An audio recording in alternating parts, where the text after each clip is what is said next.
शुरू अल्लाह के नाम से जो बड़ा मेहरबान और नहायत रहम करने वाला है। अस्सलामु अलैकुम। दोस्तों, हज़रत सैयदना यूसुफ बिन हसन रहमतुल्लाह अलैह फरमाते हैं, एक मर्तबा मैं और सैयदना जुन्नन मिस्री रहमतुल्लाह अलैह एक साथ एक तालाब के किनारे बैठे हुए थे। अचानक हमारी नज़र एक बहुत बड़े बिच्छू पर पड़ी जो तालाब के किनारे बैठा हुआ था। इतनी देर में एक बड़ा सा कछुआ तालाब से निकला और बिच्छू के करीब किनारे पर आ गया। बिच्छू उस कछुए पर सवार हुआ और कछुआ बिच्छू को लेकर तैरता हुआ तालाब के दूसरे किनारे की तरफ बढ़ने लगा। ये देखकर सैयदना जुन्नन मिस्री रहमतुल्लाह अलैह ने सैयदना यूसुफ बिन हसन रहमतुल्लाह अलैह को फरमाया, चलो हम भी तालाब के दूसरे किनारे पर चलते हैं, उस तरफ जरूर कोई अजीबो गरीब वाकया पेश आने वाला है। चुनाचा हम भी तालाब के दूसरे किनारे पहुंचे। किनारे पर पहुंचकर कछुए ने बिच्छू को उतार दिया और बिच्छू तेजी के साथ एक तरफ चलने लगा। हम भी उसके पीछे पीछे चलने लगे। कुछ दूर जाकर हमने एक अजीबो गरीब और खौफनाक मंजर देखा कि एक नौजवान नशे की हालत में बेहोश पड़ा है। अचानक एक सांप एक तरफ से उस नौजवान की तरफ बढ़ा और उसके पास पहुंचकर जैसे ही उस नौजवान को डसना चाहा तो उस बड़े बिच्छू ने उस पर हमला कर दिया और सांप को ऐसा जहरीला डंक मारा कि वो सांप तड़पने लगा और नौजवान के जिस्म से दूर हट गया और तड़प तड़प कर मर गया। जब वो सांप मर गया तो बिच्छू वापस किनारे की तरफ गया। वहां कछुआ पहले ही मौजूद था।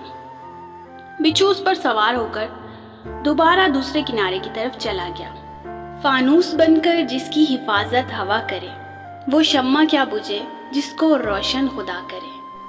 फिर हम उस नौजवान के पास आए। वो अभी तक नशे की हालत में बेहोश पड़ा था।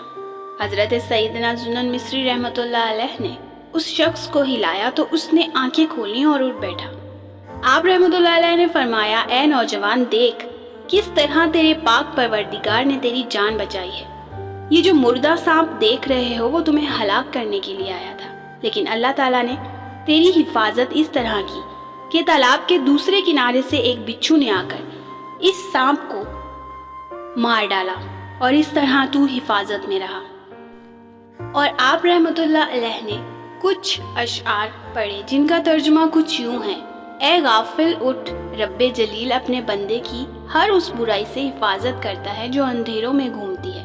फिर तेरी आंखें इस मालिक हकीकी से गाफिल होकर क्यों सो गई जिसकी तरफ से तुझे नेमतों के फायदे पहुंचते हैं। नौजवान ने जब आप रहमतुल्लाह अलैह की ये बात सुनी तो वो ख्वाबे गफलत से जाग गया और वो अल्लाह ताला से अपनी गफलत की माफ़ी मांगने लगा और वो कहने लगा, है मेरे पाक परवरदिगार, जब तू अपने नाफरमान बंदों के साथ ऐसा रहमत भरा बर्ताव करता है तो अपने फरमाबरदार बंदों के साथ तेरी रहमत की बरसात किस तरह होती होगी। इसके बाद वो नौजवान एक जानिब जाने लगा तो आप रहमतुल्लाह अलैह ने पूछा, ए नौजवान, कहाँ का इरादा है? तो वो कहने लगा, अब मैं जंगल में जाकर अपने रब की इबादत करूंगा और अल्लाह अज़्ज़ व जल की कसम, मैं आइंदा कभी भी दुनिया की रंगारंगी की तरफ नहीं जाऊंगा। इतना कहकर वो नौजवान जंगल की तरफ चला गया।